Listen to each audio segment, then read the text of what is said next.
అందరికీ happy independence day సందర్భంగా జాతీయ జెండా కోసం కొన్ని ముఖ్యమైన విషయాలు తెలుసుకుందాం. జాతీయ జెండాను రూపొందించింది పింగళి వెంకయ్య గారు 1921లో రూపొందించారు. జాతీయ జెండా రూపకల్పనలో ఈరంకి వెంకట శాస్త్రి గారు సహాయం చేయడం జరిగింది. జాతీయ జెండాలో కొన్ని మార్పులను సూచించింది గాంధీజీ గారు. జాతీయ జెండా పొడవు వెడల్పుల నిష్పత్తి 2:3. జాతీయ జెండా దేశ సమగ్రత సమైక్యతకు ప్రతీక. జాతీయ జెండాలో 3 రంగులు ఉంటాయి.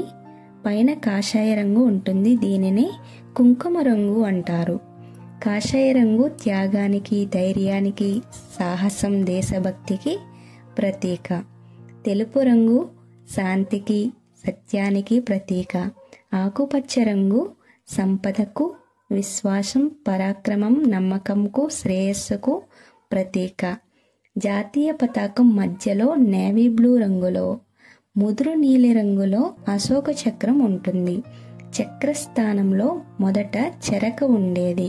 1947 జూలై 22న చెరక స్థానంలో అశోక చక్రంను ఉంచారు. ఈ చక్రం అభివృద్ధిని సూచిస్తుంది. భారతదేశ ప్రాచీన సంస్కృతిని, ధర్మాన్ని, న్యాయాన్ని, 24 గంటల క్రమశిక్షణను సంకేతం. 1947 జూలై 22న జాతీయ పతాకాన్ని స్వీకరించింది. ఫ్లాగ్ కోడ్ 2002 జనవరి 26న అమలులోకి వచ్చింది. ఆగస్టు 15న ఎర్రకోట ఎక్కి ఎగురవేస్తారు జాతీయ జెండాని. ఇప్పటి వరకు జాతీయ జెండాను ఎర్రకోటపై నుండి ఎక్కువ సార్లు ఎగురవేసింది జవహర్లాల్ నెహ్రూ గారు. 17 సార్లు ఎగురవేశారు.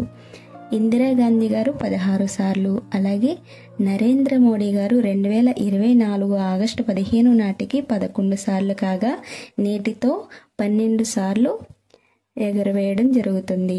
మన్మోహన్ సింగ్ గారు 10 సార్లు. ప్రపంచంలో అత్యంత పురాతనమైన జెండా డెన్మార్క్లో కలదు.